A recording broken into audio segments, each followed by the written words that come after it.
क्या करते हैं हम लोग कुछ इंपॉर्टेंट क्वेश्चन फटाफट कर देते हैं, ठीक है ना।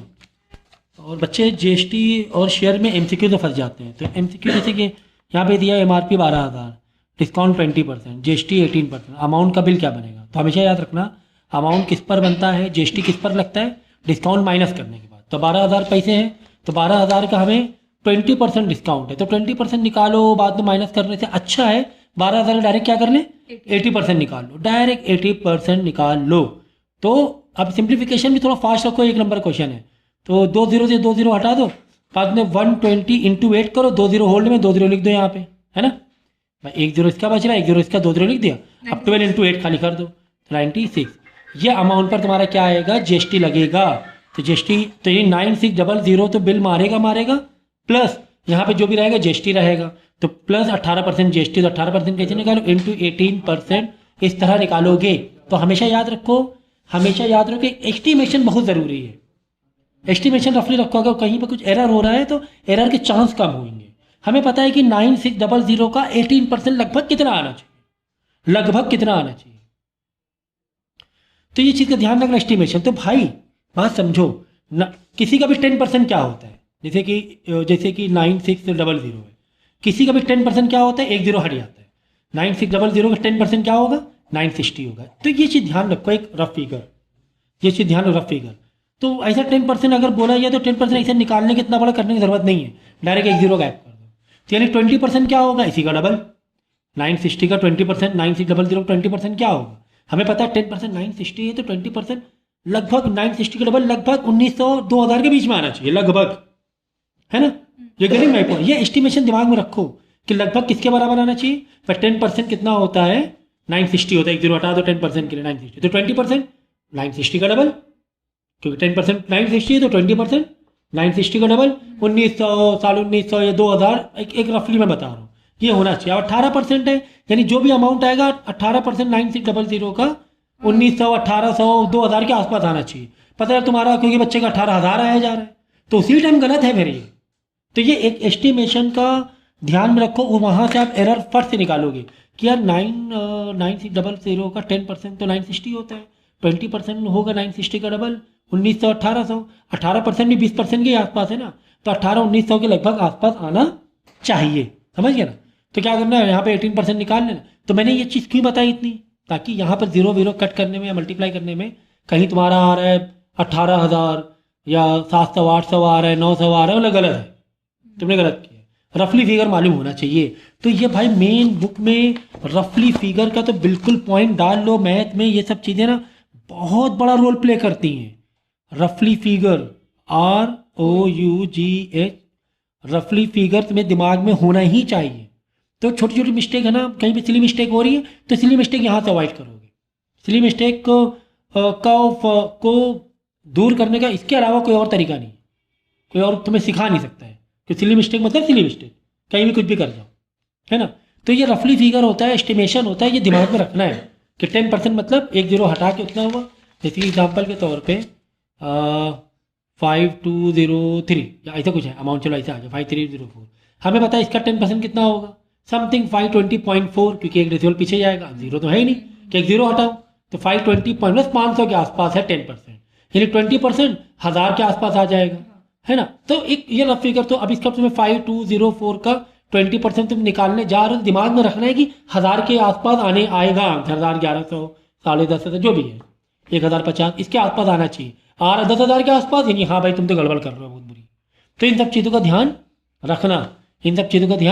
रखना, तो भाई पूछा क्या गया था, यही पूछा गया था कि जीएसटी निकालना, तो इसकी जीएसटी हमेशा 20% डिस्काउंट हटाने के बाद 9600 पर 18% जीएसटी निकाल लो।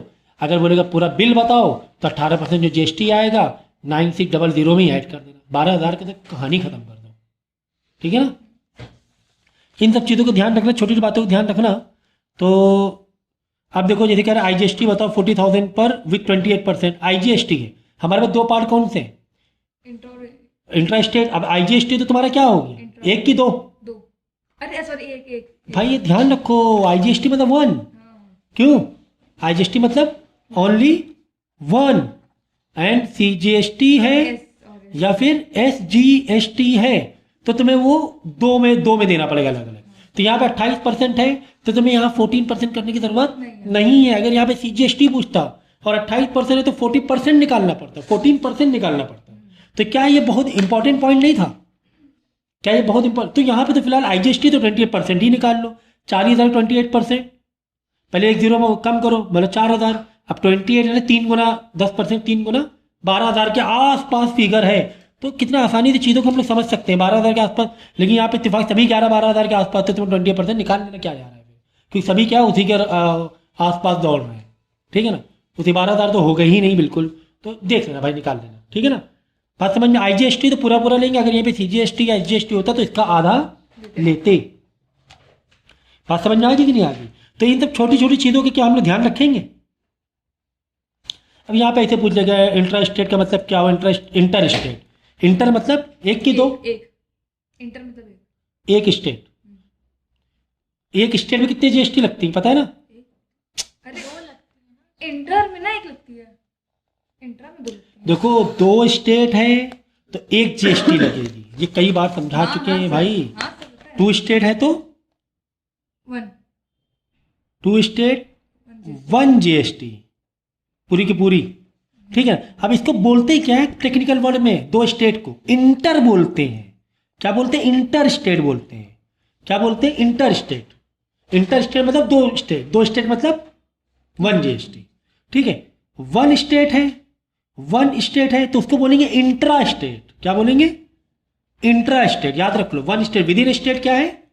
Intra state. इंट्रा स्टेट मतलब 2 GST। कितने GST? 2 GST। एक स्टेट मतलब 2 GST, आधी आधी। समझ गए ना? भूल जाओगे भाई, ये दिमाग में रखो। 2 स्टेट 1 GST, 1 स्टेट 2 GST, खत्म हो गई बात। अब 2 स्टेट मतलब इंटर स्टेट बोलते हैं, 1 स्टेट मतलब इंट्रा स्टेट बोलते हैं। इंट्रा नाम बड़ा है ना, इंट्रा, लेकिन स्टेट एक ही, और एक स्टेट मतलब 2 GST। एक स्टेट मतलब 2 GST, वो स्टेट को भी जाएगा और सेंट्रल को भी जाएगा। और 2 स्टेट है तो आपस में लड़ेंगे ना, किसको किसको दे, तो डायरेक्ट सेंटर में दे दिया जाता है। तो ये चीज़ याद रखोगे, भूल जाओगे। तो इंट्रा का इंटर है, यहाँ पे इंटर मतलब एक स्टेट, यहाँ पे इंटर है, इंटर मतलब एक स्टेट। GST कितनी? 2। तो देखो बिटवीन 2 मोर स्टेट 2 GST करना है।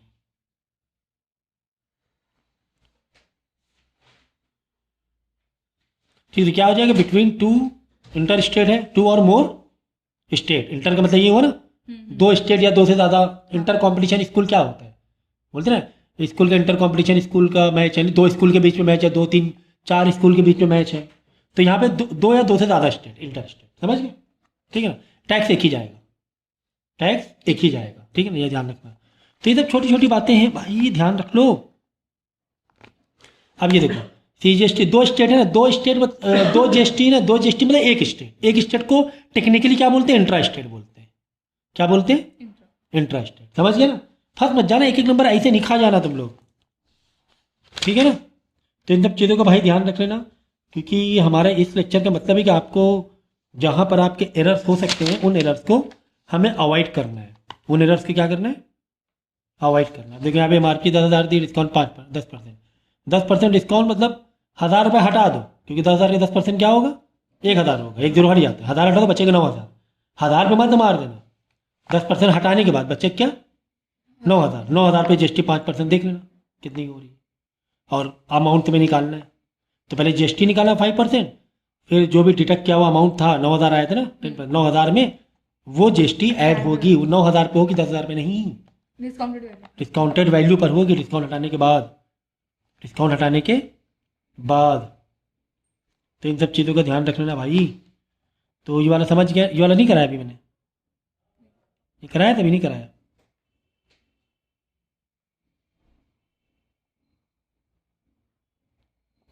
ये नहीं कराया ना।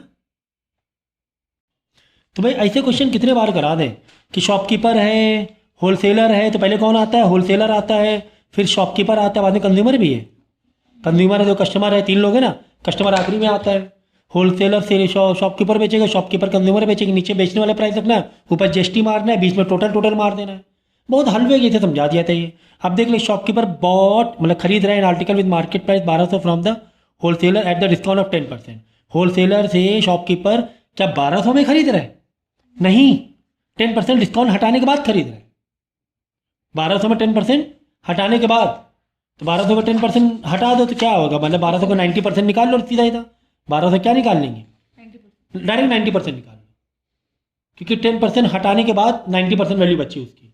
तो 1200 का 90% कितना होगा वो देख लेना, 1080 हो जाएगा, समझ गया ना। तो डायरेक्ट 90 क्यों कर लिया, क्योंकि 10% निकालो बाद में माइनस करो वही आएगा, 1200 में 10% 120 माइनस करो वही आ जाएगा। तो डायरेक्ट 90% 1080 में खरीद रहे, नीचे लिख दो 1080, लिख दिया। आगे देखो, I shopkeeper sell the article to the customer at the market price, मतलब वही जो 1200 में बेचे दे रहा है, मार्केट प्राइस 1200 रुपये था ना, है ना। 1200 में खरीदेगा 1200 में बेचेगा, 1080 में खरीदे तो 1200 में बेचा, नीचे वाले टेंशन खत्म। ऊपर बस इसी अमाउंट पे जीएसटी लगाते जाओ, इसी अमाउंट पे जीएसटी लगाते, जीएसटी कितना है 6% है। देख लो इंटर स्टेट इंट्रा स्टेट क्या है, ये सब चीज़ें हैं क्या, ऐसा कुछ है ही नहीं ना, कुछ भी मेंशन नहीं, मतलब एक ही एक जीएसटी मार के चलेंगे, ठीक है ना, कुछ भी मेंशन ऐसा है नहीं, कुछ भी मेंशन है नहीं, इंटर इंटर तो बस एक ही जीएसटी। तो एक कितने परसेंट जीएसटी है, 6% है, तो 1080 का 6% निकाल लेंगे। देख लो जीएसटी कितना आ रहा है यहाँ पर, 12,000 का, सॉरी 1200 का 6% निकाल लेंगे, आगे बात समझ में। फिर यहाँ पर लिख देना टोटल जो भी 6% आए, तो शॉपकीपर कितना पैसा होलसेलर देगा 1080 प्लस ये जीएसटी, 1080 प्लस ये जीएसटी, तो शॉपकीपर होलसेलर टोटल अमाउंट ये पे करेगा। और कस्टमर शॉपकीपर कितना पे करेगा 1200 प्लस ये वाला जीएसटी, ठीक है। तो इसका 6% कितना आ रहा है, 2020 हो गया, 1272 720 12720 हो रहा है ना, 1272 हो रहा है ना, हाँ क्योंकि 2020 गया 12 6 72 हो रहा है, तो 72 1200 में ऐड करें 1272। तो कस्टमर शॉपकीपर को इतने रुपए, ये जो बीच में लिख रहे हो ना, ये टोटल अमाउंट लिख रहे हैं हम लोग, टोटल बिल लिख रहे हैं, ये क्या लिख रहे हैं टोटल बिल, इन दोनों का प्लस। और शॉपकीपर का टोटल बिल देखो 10 से 10 गया, और ये क्या 6 था ना, तो 3 से कर लो, 3 2 था, सॉरी 2 से कर लो, 2 3 था 6, ठीक है 0 है ना, 2 5 था 10, तो तुम्हारा डेसिमल में कुछ आ जाएगा देख लेना, तो यहाँ पर भी प्लस करके लिख देना। अब इसी में पूछे शॉपकीपर टैक्सेबल अमाउंट बताओ, तो ये वाला जीएसटी माइनस ये वाला जो भी जीएसटी आया, ये जीएसटी अच्छी माइनस करोगे तो बोलेगा शॉपकीपर गवर्नमेंट को कितना टैक्स पे कर रहा है, शॉपकीपर गवर्नमेंट टैक्स कितना पे कर रहा है, होलसेलर कितना टैक्स पे कर रहा है, वो जहाँ पे ऊपर को मेन में आ जाएगा, जो भी जीएसटी इसमें लगी है होलसेलर की, लेकिन शॉपकीपर की कहाँ आएगी, इसका माइनस इसका। ये कई बार समझा चुके हैं, 3 नंबर बिल्कुल, इसमें 3 नंबर तो हथियार है ना, बिल्कुल मुट्ठी में कर लेना 3 नंबर। अब सर स्टेटमेंट वाइज कैसे दें, ऐसे का टेबल बना के दे, तो रफ है काम, ये तो रफ है, तो लिखो ना सीधा सीधा शॉपकीपर पेज जीएसटी ऐसे करके लिख दो, पेज या शॉपकीपर 22 गुड्स फ्रॉम होलसेलर। अब 1080 कैसे आया था, 1200 में 90% निकाला था हम लोग ने, 10% डिस्काउंट हटा के 1080 आ गया था। Therefore shopkeeper pays GST 1080 into 6%। फिर इसी तरह होलसेलर का स्टेटमेंट, होलसेलर 22 ये सॉरी इसका कस्टमर का statement, customer 22 good from shopkeeper 1200 1200 direct दिया हुआ 1200, क्योंकि इसमें तो करने की जरूरत ही नहीं है। Therefore shopkeeper pays the GST 1200 का 6%। Therefore customer pays total bill, तो टोटल बिल के लिए 1200 प्लस जीएसटी हो गया। ऐसे स्टेटमेंट बनते चले जाएंगे, ठीक है ना। तो भाई बड़े हलवा था ये तो, क्योंकि कई बार कराया जा चुका है, कई बार। अब होलसेलर और शॉप वैसे नहीं आ रहा है सर, ऐसे आ रहा है, शहर से आ रहा है, तो क्या दिक्कत है तुम्हारा, तुम्हें क्या दिक्कत है। Product is sold from Kota to Gwalior, पहले क्या आया कोटा फिर आया ग्वालियर, तो कितनी अच्छी बात है, इसमें तो स्टेट भी दे दिए, 2 स्टेट अलग अलग हैं। तो यहाँ लिखो कोटा, यहाँ लिखो कोटा से जो ग्वालियर होना ना, फिर ग्वालियर लिखो, and then Gwalior to Indore, फिर इंदौर लिख दो। ये बहुत इंपॉर्टेंट है भाई, ये क्वेश्चन कर लो, बड़ा इंपॉर्टेंट है। क्यों, क्योंकि ग्वालियर भी एमपी में है और इंदौर भी एमपी में, तो यहाँ पर तो लगेगा इंटर स्टेट, एक स्टेट 2 जीएसटी। गुजरात नहीं इंदौर, इंदौर अच्छा वो अच्छा ये ये है ग्वालियर, दोनों एमपी में, लेकिन ये अलग अलग स्टेट के हैं, ये अलग अलग स्टेट के। तो हम लोग क्या करें, पहले एरो मारेंगे। देखो the product is sold from Kota to Gwalior for 8,000। तो यहाँ पे ए ऐसे करके लिख दो 8,000, प्यार से लिख दो भाई, प्यार से लिख दिया हमने। फिर then from Gwalior to Indore at the rate, and then Gwalior to Indore Gwalior से Indore direct at the rate of tax under GST this 18%, the profit made by the dealer in Gwalior is 3,000। कह रहे ग्वालियर ने 3,000 प्रॉफिट रख के इंदौर वाले को बेचा। भाई 8,000 में खरीदा था ग्वालियर वाले ने, कह रहे हैं कि 3,000 प्रॉफिट रख के बेचा, मतलब 11,000 में बेचा। हमेशा नीचे अमाउंट लिखेंगे विदाउट GST वाला, नीचे विदाउट GST। अब ऊपर GST मारते हुए चलो भाई, पहले GST फुल टू फुल ले लो, आधा आधा बाद में करेंगे। 18% है तो 8,000 का 18% तो कैलकुलेटर निकाल लेते, फटाफट हो जाता है फिर, क्योंकि टाइम कम है ना। ठीक है ना, तो इसका 8,000 का 18% निकाल लो। फिर यहाँ पे इसी तरह 11,000 का 18% निकालो। आधा आधा बाद में करेंगे, घबराना नहीं, आधा आधा बाद में कर देंगे। ठीक है, कितना आ गया? 1440। ये आ गया। और कितना आया? 11,000 का 18%। ऊपर हाँ 18%। हाँ, ऊपर GST लिखना है, नीचे तो जिसमें बेच रहा है वो कट टू कट प्राइस 1980। और यहाँ पे लिख देंगे टोटल बिल। तो टोटल बिल क्या होगा? ये जो जितने में बेचा प्लस GST। तो ग्वालियर ने कोटा को कितने रुपए दिया मालूम पड़ जाएगा, कितने रुपए दिया? 8,000 प्लस ये 9,440। ये आ गया। ग्वालियर से ग्वालियर वाला बिल बना रहा है कोटा के लिए 9,440, इन दोनों का प्लस। ठीक है ना। इसी तरह इंदौर वाला स्टेटमेंट दे लेना बाद में, कोई दिक्कत नहीं है। तो इन दोनों का प्लस, तो इंदौर वाला कितने का बिल बनाएगा? दिस प्लस दिस, तो 1 हाँ ठीक। अब स्टेटमेंट यही लिख देना, कोटा 22 कोटा सेल को ग्वालियर 8,000, देयरफॉर GST 8,000 इंटू 18%, वो GST हो गया। देन अगर पूछे टोटल बिल बताओ Gwalior total amount paid by the Gwalior to Kota this plus this, same कहानी वापस इसके लिए कर देना। Gwalior sold goods to Indore at 11,000, therefore मतलब the GST paid by Indore to Gwalior 11,000 into 18%, यहाँ आ गया। लेकिन यहाँ पे दो टुकड़े कब करने हैं देख लो। देखो ये कोटा क्या है? राजस्थान में। यहाँ पे 2 स्टेट हो रहे हैं, ये MP में है, ये भी MP में। 2 स्टेट मतलब एक ही GST रहेगी, 18% ही रहेगी। इस GST को तोड़ोगे नहीं, इस GST को तोड़ोगे नहीं। यहाँ पर सेम स्टेट हो रहा है, यहाँ पे तोड़ लो आधा आधा। 1980 का आधा आधा तोड़ लो, है 990 990। 18% 9% 9%, ऐसे दिखा दो। Gwalior sell the goods to Indore, मतलब एक हेडिंग दे देना, ग्वालियर टू इंदौर ऐसे हेडिंग दे देना, ग्वालियर टू इंदौर ऐसे। तो IJ अब यहाँ पे देना तुम्हें CGST SGST CGST कितनी होगी? 990। हाँ बस ऐसे दिखा दो, 11,000 इंटू 9%, 9% दिखाना है क्योंकि 18% है ना, 9%, वापस 11,000 अगेन 9%। बस यहाँ पे लिख दो 990, यहाँ पर 990, 2 GST दिखा दो यहाँ पर बस। और इन दोनों में एक ही GST, क्योंकि सेम अलग अलग स्टेट तो एक GST, सेम स्टेट तो 2 GST होगी। कितना आसान हो गया, स्टेटमेंट देते हैं फटाफट फटाफट, बड़ा आसान होता जाएगा भाई। तो क्या पूछा देखो, खैर net GST payable dealer Gwalior की नेट GST या टैक्स पेबल, एक मिनट, ग्वालियर का बीच वाला आ गया, बीच वाला आ गया, this GST minus this GST। तो यहाँ पे सर इन दोनों को ऐड करके करेंगे? नहीं ओवरऑल पूरा हाँ वही 1980 माइनस, या अलग अलग नहीं। तो ग्वालियर कितना टैक्स पे करे, बीच वाला अगर आ गया टैक्स पेबल आता है एग्जाम में, तो this GST minus this GST। यार खेल खत्म, ठीक है ना। आगे क्या पूछ रहा है? Cost price for the dealer इन इंदौर, कह रहा है इंदौर वाले को कितने रुपए पड़ा? कॉस्ट प्राइस CP या टोटल प्राइस आ जाए, टोटल बिल वर्ड आ जाए, तो कितने पड़ा? 12,000 मतलब 11,000 प्लस GST देगा ना इंदौर वाला ग्वालियर को। इंदौर वाले का पूछ रहा टोटल बिल बताओ, टोटल कॉस्ट प्राइस बताओ, तो 11,000 रुपये पे 1980 GST, तो 12,980 में पड़ा। हो गया, दोनों का प्लस करके स्टेटमेंट दिखा दो, हो गया काम, खेल खत्म, पैसा आता। यही सब आता है भाई, टोटल बिल आ जाता है और टैक्स पेबल आते ही आता है, बीच वाला टैक्स पेबल आ जाता है।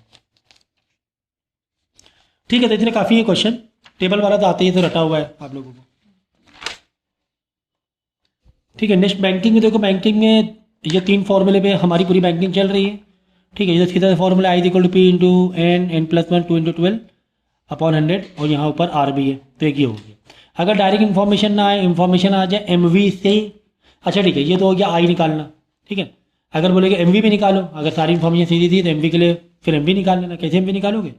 पी इंटू एन, मतलब पहले मल्टीप्लाई करोगे, पी इंटू एन जो भी तुमने डिपॉजिट किया कितने महीने, प्लस आई, जो भी आई यहाँ निकाल लिया। ठीक है, लेकिन कभी क्वेश्चन जब घुमा कर आएगा कि तुम्हें एम वी गिवन है और समथिंग कुछ और आर निकालना हुआ या फिर पी निकालना हुआ, अगर एम वी गिवन है तो डायरेक्ट ये फॉर्मूला मान लो, M V is equal to P into N अलग, फिर बीच में क्या है, प्लस है भाई, बीच में क्या है, प्लस है, और फिर वो आई वाला सीधा फॉर्मूला ये, क्योंकि एम वी का फॉर्मूला यही तो पी इंटू एन प्लस आई गई। तब इसमें एम वी गिवन है, समझो पी नहीं गिवन है, बाकी एम वी गिवन है, बाकी इन्फॉर्मेशन गिवन है, सबको धीरे धीरे एक साइड भेजो और पी को निकालने की कोशिश करो। ठीक है, तो इस तरीके इस अप्रोच से भी क्या कर लोगे, सॉल्व कर दो। ये फॉर्मूला कई बार लग जाता है जब डायरेक्ट तौर पे इन्फॉर्मेशन तुम्हें गिवन नहीं है तो। समझिए नहीं समझे, समझ गए। है ना? तो ये फॉर्मूला बिल्कुल याद रख लेना।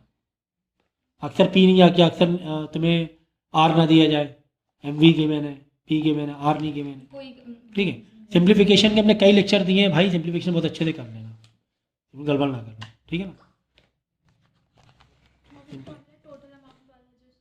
ठीक है, एमसीक्यू तो मत फंसना बिल्कुल भी, एमसीक्यू तो कर ही लेना, एमसीक्यू तो बच्चे अक्सर फंस जाते हैं। और एक एन वाला कर ले जिसमें नंबर ऑफ मंथ्स निकालना होता है, जहाँ पे क्वाड्रेटिक इक्वेशन बनती है उसको कर लेना। जैसे ये वाला क्वेश्चन देखो, क्वाड्रेटिक इक्वेशन बनेगी यहाँ पर, तो क्वाड्रेटिक इक्वेशन बैंकिंग में कब बनती है पता है ना, जब मंथ पूछ लिया जाए। अब यहाँ पे क्या है देखो, Priyanka has a recurring deposit account of ₹1000 per month eight 10% per annum. ठीक है ना? तो तुम्हें पी दे दिया गया है, तुम्हें आर दे दिया गया, if she get 5550 as the interest at the time, I भी दे दिया गया है। Find the total time forward, तो टोटल टाइम निकालना है, तो सीधा यही वाला फॉर्मूला मार लें, क्योंकि एमवी की यहाँ पे ज़रूरत है ही नहीं। तुम्हें क्या पूछ रहा है, नंबर ऑफ मंथ पूछ रहा है, total time for with account. ठीक है, नंबर ऑफ मंथ ही पूछ रहा है, एमवी तक के हमें जाने की ज़रूरत नहीं है। तो इंटरेस्ट के नीचे इंटरेस्ट डालेंगे, बाकी जिसके जो डालेंगे सबको इधर भेजेंगे। यहाँ पर फिर लास्ट में ये बच जाएगा, ऐसे करके सबको इधर भेज रहे ना, पहले देखो जो रिड्यूस हो रहा है रिड्यूस कर दो, फिर बाद में सबको इधर भेज दो। इधर भेजने में ये वाली ऐसी एक इन्फॉर्मेशन बच जाएगी, फिर एन को अंदर दोनों से मल्टीप्लाई कराएंगे, तो क्या आ जाएगा, N square plus N plus minus ये 1332 उधर भेज दो, यहाँ 0 रख दो, तो ऐसे करके इक्वेशन बन जाएगी। अब 0 इज इक्वल टू ये दिखाओ या फिर दिस इक्वल टू 0, उससे कोई फर्क नहीं पड़ता है, उससे कोई भी फर्क नहीं पड़ता है। तो बस यहाँ पे क्वाड्रेटिक में तुम्हारी स्किल्स चाहिए, तुम्हारी स्किल किसमें तुम्हें दिख रहा है ना, ये सब चीज़ें तो नहीं। तो और आगे बढ़ें। ठीक है ना? तो देखो हमने सब ये कर दिया था, लास्ट में क्या बच रहा था, ये बच रहा था 1332 is equal to N plus 1, ये बच रहा था। एन को अंदर भेज दो मल्टीप्लाई में, एन स्क्वायर प्लस एन 133 उधर भेज के 0 रख दो, माइनस 1332। अब तुम्हें इसको स्प्लिट मारना है, तो नंबर ऐसे दिए रहते हैं कि अब तो जैसा इतना बड़ा है, कहाँ से कॉम्बिनेशन देखें, तो भाई सीधा इधर तुम क्या एलसीएम वाले मेथड से चले जाओ, कोई दिक्कत नहीं, तुम एलसीएम वाले मेथड से चले जाओ। ठीक है ना? तो पहले 2 से रिड्यूस करो, कोई दिक्कत नहीं है, 2 6 जा 12, यहाँ 1 बचेगा, 2 6 जा 12 यहाँ बने, 2 6 जा 12, फिर 2 से करो 3 3 3, फिर 3 से कर लो 1 1 1, फिर ये जो एक्चुअली 1 1 1 है ना, 3 चला जाएगा, देखो 3 जाएगा, 3 3 दा 9, यहाँ बचा 2, 3 7 दा 21, है ना? समझिए 3 3 दा 9, 11 है, 2 बचा 21, 37 भाई प्राइम नंबर है मालूम, तो 37 पूरा ले लो यहाँ पर। तो ऐसे प्राइम नंबर जैसा करके आ जाता है, फिर ऐसे जो नंबर ऑफ मंथ में आता है ना, प्राइम नंबर में आके अटक जाएगा, तो मालूम पड़े 37 प्राइम नंबर 37 से करना पड़ेगा। अब ये ग्रुप अलग, 37 बिल्कुल अलग। देखो 2 to the 4, 4 to the 12, 12 3 to the 36, 36 और 37 आया कि नहीं आया, आया कि नहीं आया 36 37, समझिए। तो ये आ जाता है, मतलब एन वाले में ऐसे ही रहता है कि प्राइम नंबर आप में आके अटक जाएगा, तो बहुत ईजी हो जाता है। एन स्क्वायर प्लस का 36, अब देखो प्लस माइनस कैसे देना है, तो मैं अभी रुक जाओ, अभी मैं प्लस माइनस नहीं दे रहा हूँ, मैंने 36 एन लिखा, 37 एन लिखा, माइनस 1332। हमें एन चाहिए प्लस में कि माइनस में, प्लस प्लस में चाहिए, तो इन दोनों में बड़े वाले को प्लस दिखाओ, छोटे वाले को माइनस दिखाओ, ताकि आंसर किस में आए, प्लस में। प्लस में। तो पहले दोनों नंबर लिख लो, बाद में प्लस माइनस चेक कर लो। बस ये कॉमन अलग निकाल देना, ये कॉमन अलग निकाल, एन जिसमें माइनस में आएगा वो अवॉइड कर देना। एन माइनस 36 प्लस इसमें 37 बाहर निकालोगे तो एन माइनस बाहर प्लस है तो माइनस का माइनस ही रहेगा। अब 37 को 1332 से करोगे तो 36 ही आएगा ऑटोमेटिक, क्योंकि यहाँ पे सेम ब्रैकेट तो यहाँ पे सेम ही ब्रैकेट होगा। तो जो ब्रैकेट खुला है उसे बंद कर दिया, जो ब्रैकेट बंद है उसे बंद ही रहेगा, एक ही ले लो, समझिए। अब एन माइनस 36 जोड़ 0 और एन प्लस 37 0, माइनस 36 उधर जाके प्लस 36 हो जाएगा, ये प्लस 37 उधर जाके माइनस 37 हो जाएगा, तो ये वाला अवॉइड कर दो, माइनस में एन तो हो नहीं सकता है, यानी एन इज इक्वल 36 सही आंसर है, ठीक है। तो एन वाले में ना फंसना भाई, बिल्कुल ना फंसना, फंसोगे नहीं। क्यों बताया। अच्छा सर अगर बड़े बड़ा जाते तो जैसे कोई बहुत ज़्यादा बड़ा आ गया तो भी घबराने की बात नहीं, लास्ट में प्राइम नंबर में आके रुक जाएगा। तो प्राइम नंबर को एक्चुअली एक तरफ ले लिया जाता है, बाकी बचे हुए नंबर को एक तरफ आ जाता है कॉम्बिनेशन। नहीं आ रहा है तो चलो प्राइम नंबर के साथ एक और नंबर ऐड कर लो, उधर एक नंबर कम कर लो।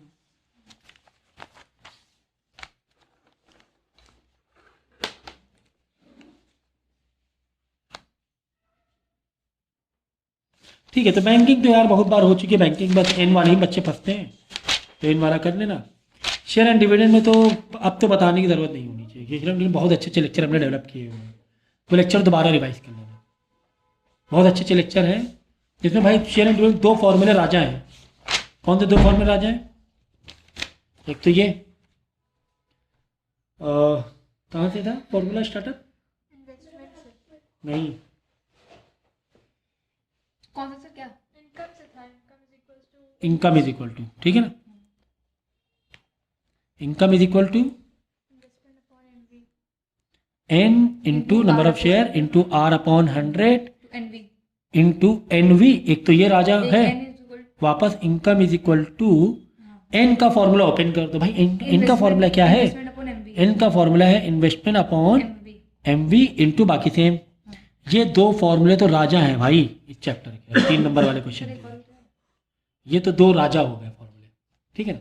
तो इनकम निकाल लिया, तो इनकम को अब भाई इनकम का मतलब वही हुआ डिविडेंड, ठीक है ना, या टोटल प्रॉफिट बताओ। तो उसमें वर्ड में तुम ये मत करना, घूमना मत, तो सब एक ही बात। अब बोलेगा इनकम बताओ, इनकम परसेंटेज बताओ, क्या बताओ, इनकम परसेंटेज या फिर प्रॉफिट रेट ऑफ रिटर्न या फिर प्रॉफिट परसेंटेज बताओ। तो बस इसमें वही करना, इनकम निकाल लिया, जब जो निकाल लिया इनकम ऊपर रख दो, इन्वेस्टमेंट नीचे रख दो, इंटू 100 कर दो, क्या जा रहा है भाई, है ना। कभी कभी घुमा के आता है, हो सकता है तुम्हें यहाँ पे इनकम परसेंटेज दे दे, तो यहाँ से कोई चीज़ निकालनी है तुम्हें, तुमने यहाँ पे एमवी निकालनी है, तुम्हें इनकम नहीं की मैंने, तुम्हें क्या निकालना है, एमवी, इनकम नहीं। तुम्हें फॉर्मूला बड़े मतलब एकदम फ्लो होकर लगा लिया यार, हमें तो एमवी निकालना है, हम तो फट से निकालने की फॉर्मूला डाल के, पता चला फॉर्मूला डाला यार, ना तो तुम्हें एमवी गिवन है ना ही तुम्हें इनकम गिवन है। एमवी नहीं गिवन है, चलो ठीक है एमवी यहाँ इनकम यहाँ रख के निकाल लेते, तुम्हें दोनों चीज़ नहीं गिवन है। लेकिन तुमने एक चीज़ देखा यार, इनकम परसेंटेज दिया हुआ है सर, इनकम परसेंटेज दिया हुआ है 5%। ये क्वेश्चन तुमने ध्यान दिया, अगर उल्टा पूछ ले, इनकम परसेंटेज दिया हुआ है 5%, कितना दिया हुआ है 5%। तो यार एक काम करते हैं, इनकम परसेंटेज क्यों गिवन है, कोई तो खेल वाले बात है, कोई तो खेलबाजी है इसमें। तो एक काम करते हैं, इनकम परसेंटेज वाला फॉर्मूला डालेंगे, इनकम परसेंटेज या रेट ऑफ रिटर्न दिया हुआ है, ठीक है ना, या तो रेट ऑफ परसेंटेज या प्रॉफिट परसेंटेज जो भी है वो दिया हुआ है तुम्हें। तुमने फॉर्मूला मारा इनकम परसेंटेज का, income upon investment into 100, income percent 5%, तो ओनली 5 डालेंगे, 5% मत डाल देना, यहाँ पर 5 डालेंगे। इनकम ही तो ढूंढ रहे हैं सर, ताकि हम यहाँ पर इनकम डाल लें और एमवी निकाल लें, इनकम ही तो ढूंढ रहे हैं, इनकम नहीं मालूम है। हाँ इन्वेस्टमेंट सर, इन्वेस्ट 10,000 दी, हमने 10,000 यहाँ डाल देंगे इंटू 100, ठीक है। अब यहाँ पे तुम्हें क्या नहीं मालूम, इनकम नहीं मालूम, यहाँ से इनकम निकालोगे, इनकम यहाँ डाल दोगे, इनकम को यहाँ नीचे लाओ, एमवी को ऊपर लियो, एमवी निकाल लो या फिर आर निकाल लो, ठीक है ना, समझ गए। ज़्यादा से ज़्यादा इतना घुमा के आ जाएगा, ज़्यादा से ज़्यादा इतना घुमा कर आ जाएगा बस। तो प्रॉफिट परसेंटेज या इनकम परसेंटेज दिया हो 5%, तो 5% मत डालना है भाई, ओनली 5 डालना। क्या डालना, ओनली 5 बस, क्योंकि ऊपर उधर 100 दिया हुआ है, 2 0 गया, इधर आ जाएगा 500 हो जाएगा, 100 इधर आके मल्टीप्लाई हो जाएगा, तो इनकम हो गई 500। अब यहाँ पे बाकी इन्फॉर्मेशन डालना, बस इतना ही घुमा के आएगा, इससे ज़्यादा तो नहीं। तो एक ये वाला क्वेश्चन आता है शेयर में, एक दूसरा जो है एक और टाइप का जो क्वेश्चन है वो कैसा होता है, भाई तुमने इन्वेस्टमेंट किया, वापस सेल किया, फिर से इन्वेस्टमेंट कर दिया वही पैसे को लेकर, मतलब 3 पार्ट में यह आ जाएगा, या तो 3 पार्ट वाले भी कराए हमने, अगर नहीं तो मुझसे पूछ देना, हम लेक्चर दे देंगे इसका, भाई मान लेना एक बार और 3 पार्ट में। अब इसी में बोलेगा कि बताओ पहले वाला इनकम जो हुई है, तीसरी वाली इनकम हुई, तो दोनों का डिफरेंस बताओ, दोनों का परसेंटेज का, दोनों के इनकम का डिफरेंस बताओ कि इनकम परसेंटेज का डिफरेंस बताओ। तो पहले दोनों की इनकम निकाल लेना, इनकम का डिफरेंस होता है, इनकम डिफरेंस दोनों माइनस करके निकाल लेना, या इनकम की परसेंटेज का डिफरेंस पूछना, कोई बात नहीं, इसकी परसेंटेज अलग निकालो, इसकी परसेंटेज अलग निकालो, दोनों की परसेंटेज को डिफरेंस मतलब माइनस करके दिखा दो, ज़्यादा से ज़्यादा इतना टफा है, 4 नंबर का आ जाएगा। ये भी हमने लेक्चर रिकॉर्ड किए हुए है कि नहीं है? तो मज़ा आ रही कि नहीं आ रही है? तो भाई बस एक चीज़ का ध्यान रखना कि सिंप्लीफिकेशन में मैंने कहा कि भाई ये रफली है ना, दिलो दिमाग में लेके चलना, ये रफ फिगर मेरे दिमाग में है, पेज लो। तो हो सकता हो यहाँ पर तुम्हें जैसे क्वेश्चन बताया था, हो सकता हो तुम्हें इन्वेस्टमेंट गायब हो, है ना, ऐसा भी हो सकता है। तो वो एक तुम्हें उस हिसाब से चीज़ें दी जाएंगी उसी के अकॉर्डिंग कि इन्वेस्टमेंट गायब है तो चलो इन्वेस्टमेंट निकाल लें हम लोग, इनकम परसेंटेज दिया हुआ है, यहाँ रखेंगे 5 में यहाँ डिवाइड करा देंगे, इन्वेस्टमेंट निकाल लेंगे, इन्वेस्टमेंट डाल देंगे, पूरा इनकम निकाल लेंगे। जैसे चाहे वैसे कर सकते हैं, जो और चीज़ें दी गई हैं, इनकम तो यहाँ दी गई, समझो इन्वेस्टमेंट निकालना है, इनकम दी गई है, हो सकता है आर तुम्हारा पूछ रहा हो, क्या पूछ रहा हूँ, आर पूछ रहा हूँ, इन्वेस्टमेंट गायब है और आर गायब है, समझो क्या गायब है, investment and R, income percentage दिया हुआ है, इनकम परसेंटेज में आए 5 डाला, इनकम अपॉन इनटू 100, तुम्हें इनकम गिवन थी, इन्वेस्टमेंट नहीं गिवन था, इन्वेस्टमेंट यहाँ से निकाल लिया, है ना, इनकम गिवन है, इन्वेस्टमेंट नहीं गिवन है, इन्वेस्टमेंट यहाँ लो, 5 को इधर लियो, इन्वेस्टमेंट निकाल लेंगे, इन्वेस्टमेंट यहाँ ला के डाल दो, इन्वेस्टमेंट डाल दिया, इनकम गिवन है, आर निकालना, सबको इधर भेज दो, आर निकाल लो, समझ गए?